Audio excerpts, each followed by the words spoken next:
I've been watching a few videos on YouTube about the upcoming iPhone 15. And in my opinion, it's going to be like an iPhone. You know, it's going to run iOS. It's probably going to come in 3 or 4 different flavors, you know, 2 Pros and 2 non-Pro variants. It's rumored that it's going to come with USB-C. And obviously, the USB-C thing is something that's, I think, definitively going to happen in Europe.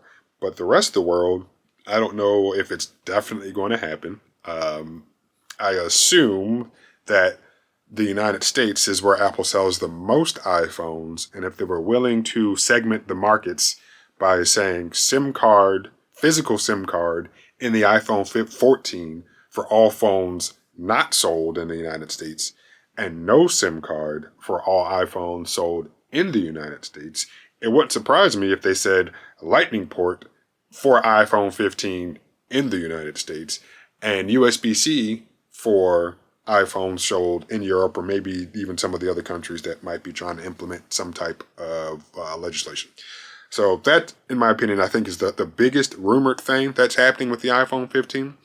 But there is one thing that continues to pop up in my feed, mainly just from John Prosser, because that's one of the main YouTubers that I follow. But I also saw, I think it was Pocket Nail Daily, talking about the fact that the mute switch on the iPhone might be going away. Now, if you aren't familiar with the mute switch, it's this little guy. So, boom. And this phone is turned off right now. This is an iPhone 6, but it's turned off. And yes, I think we're all familiar with the, oh, my phone's in my pocket and I want it to just be on vibrate real quick or whatever. Boom, let me just flick the switch. Simple enough thing. And it does what it's supposed to do.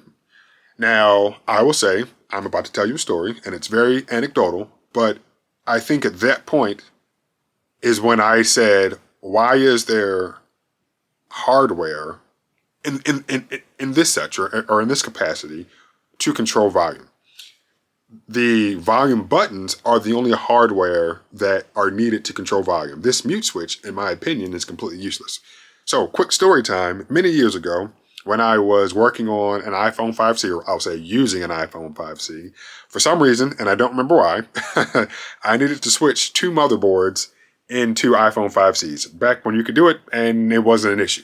So I was, doing my little surgery, had my little non-iFixit parts, because at the time I don't think I'd even heard of the company, but on eBay you can find whatever parts you need.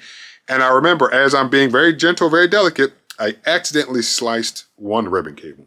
At the time, I wasn't sure what the ribbon cable controlled, but it looked like it went to stuff over on this side of the phone. So I said, okay, that's not good. But, no worries. Let me continue doing what I'm supposed to be doing. And I put everything together, turn on the phone that I'm going to start using, which now has a sliced ribbon cable in it. And I realized that ribbon cable controls the little mute switch. So what does that mean now? That meant I was not able to truly silence the phone in terms of ringtone volumes. I could press down as far as I wanted to go, and there was nothing I could do. The only way to truly silence this phone was to control it this way. And in my opinion, that's stupid. If I think about other things that have volume controls, let's say a television or your car radio or whatever other cell phones, you press the volume down button until there is no more sound. For me, I was not able to do that once I damaged that cable that controlled this, in my opinion, unnecessary piece of hardware, which again is the little mute switch right here. So some might say, okay, well, the mute switch is a benefit. It's an added convenience. And I would say it's a benefit or added convenience if there was another way to turn off the volume without having to use that. But since that's the only way to do it, at that point, I consider it a burden. Now, I would say a better implementation of what Apple is trying to do is what Android used to do. And I don't know why they changed it, but for some reason they did. So here we have, this is a Sony Xperia X Compact. Sony Xperia X Compact. Yes, I have a Sony Xperia XZ1 Compact, but this is just the X Compact. Now, as with all phones, we have a volume rocker. And you can see that the volume's going up, down, up. Okay, down, up. Now, I'm going to keep doing this because I don't want the screen to go to sleep. But what you can do is, let's say I want the phone to be on vibrate. Come all the way down, boom. Now, you can't feel it, but believe me, when it comes down to vibrate, I can feel it. It gives you a little bit of feedback. Boom, boom, vibrate. Okay. Now, what if I want it to be silent? Now, I'm in vibrate all the way down. Now it's in do not disturb. Now, I know that might not be what you'll want. And in the settings, I did briefly look through, but I didn't see a way to change that do not disturb to just silent. But for me, that's perfectly fine, because if I'm in a pinch and I just want the phone completely silent, so no vibration, no noise, I can do it while the phone is in my pocket. I get that haptic feedback, and I know if I keep going down, it's all the way down.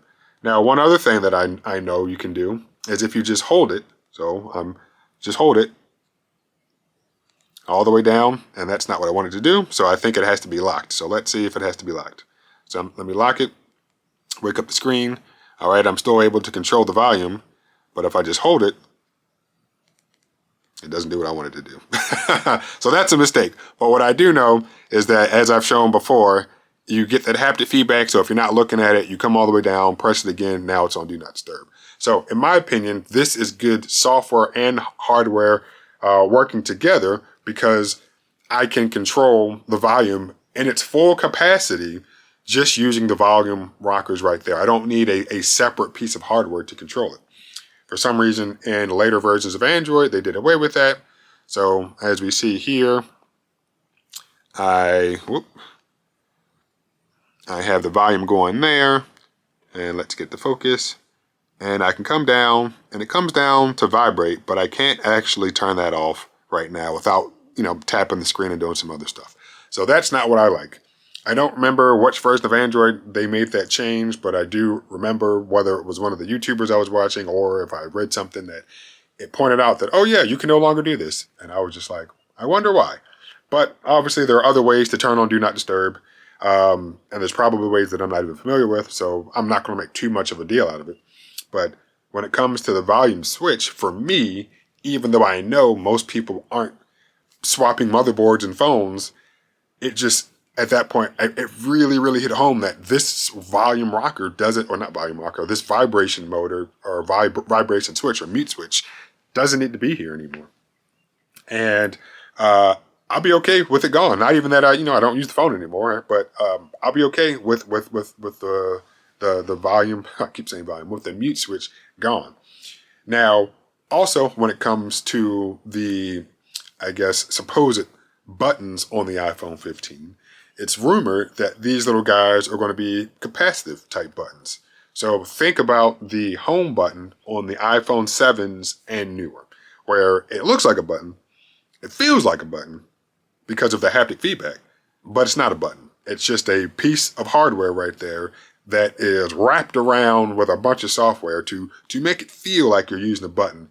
But in all actuality, it's just a little piece of metal and glass that sits there and vibrates when you touch it, reads your fingerprint, and allows you to do other stuff that the home button used to do, but it no longer physically moves. So think about all that, and yes, at that point, apply that to what's going to happen over here. In my opinion, I think that's a bad thing for the consumer, but a good thing for Apple, because these buttons, to my knowledge, don't really wear out, but if they do, you can probably just go on eBay and get some more. I would also assume that somehow, it's been a while since I've taken apart an iPhone, but there's, the buttons themselves, the physical buttons that sit in the housing, and then there's probably some type of something that they press on to let the phone know, hey, go up volume, go down volume, so forth and so forth.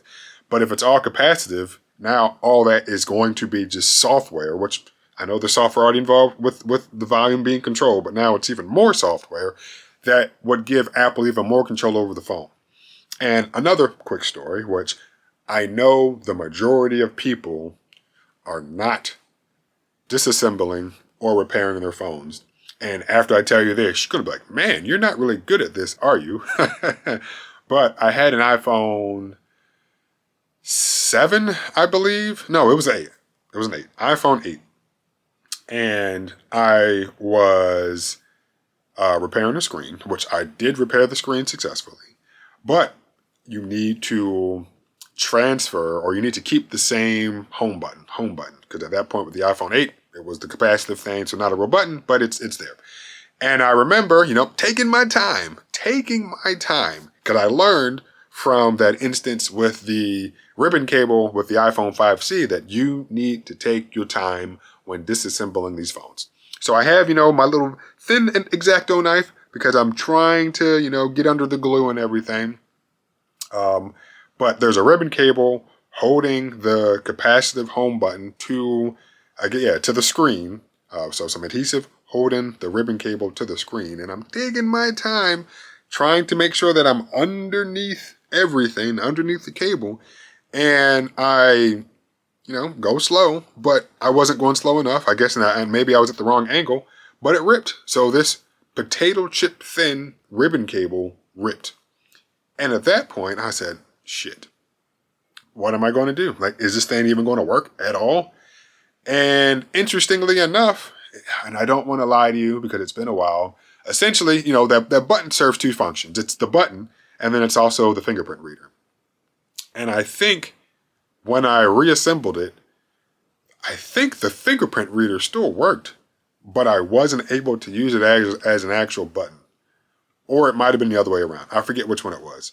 But all that to say that Apple, that's them, exhibiting their control that I will admit fault. I damaged something, but I should be able to just go out and buy a replacement part for it. And I couldn't. I could send it into Apple, and in fact, because I took it apart, they probably would void it. Who knows what they would do? But yeah, I couldn't repair it at home anymore. And that to me really, really bothered me. And yeah, you shouldn't not, this isn't a right to repair video, but yeah, you shouldn't be able to not repair stuff that you already own. And I just know that somehow that type of control is now going to be in the little volume buttons on the side of your phone. And I can only imagine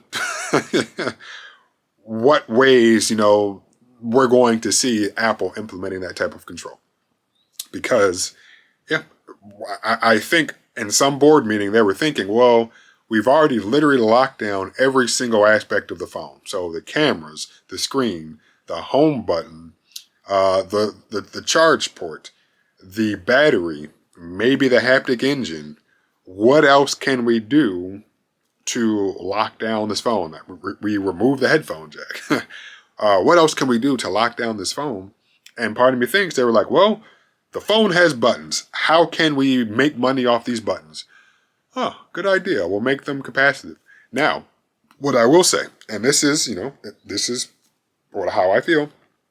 I disagree with the move, but if they brought Touch ID back and put it in the buttons, I'd be okay with that. Okay, I probably still wouldn't buy the phone, but I'd say, hey, at least you are making an improvement upon something. You are making the phone worse by getting rid of the buttons.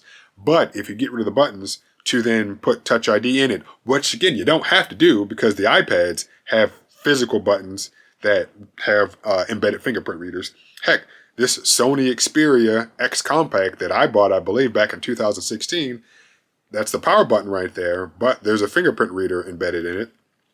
And then, of course, we look at something a little more modern with this Asus ZenFone 9, and that's the power button, but there's a fingerprint reader embedded in that. It's, it wouldn't be impossible for them to keep physical buttons and then also embed fingerprint readers in them.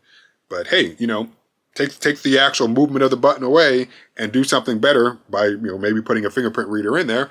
I'd be okay with that. So 15 minutes into this, or we're at 14.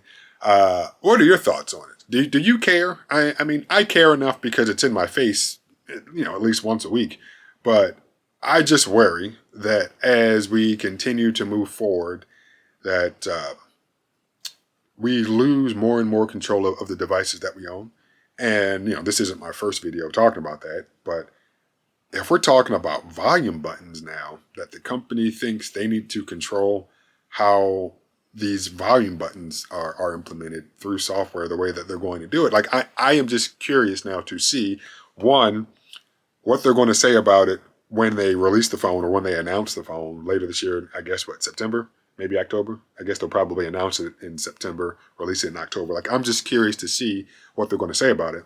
And two, like, it wouldn't surprise me if they market this as like a pro feature. Like, oh, the iPhone 15 Pros get this, but the regular ones get just regular buttons. In fact, I might have already seen that. But it's like, okay, like, I guess if you want to think that that's a pro thing, by all means, let me keep my buttons because I'm okay with that. So yeah, what are your thoughts? Do you care if the buttons are gone, if they're capacitive in nature? Do you think Apple's going to do something to, I guess, further exercise their right to control the products that they sell? Oh, look, there's actually a little bit of charge. Yep, and the button. Mm-hmm. Yeah. Okay, low power mode. Oh, 14%. Jesus, there's so much stuff. Mm-hmm. And that's okay. All right, I'm getting distracted. Okay, so what are your thoughts? I think I'll probably cut that out somehow. Do you care about the fact that these buttons might be going away? All right.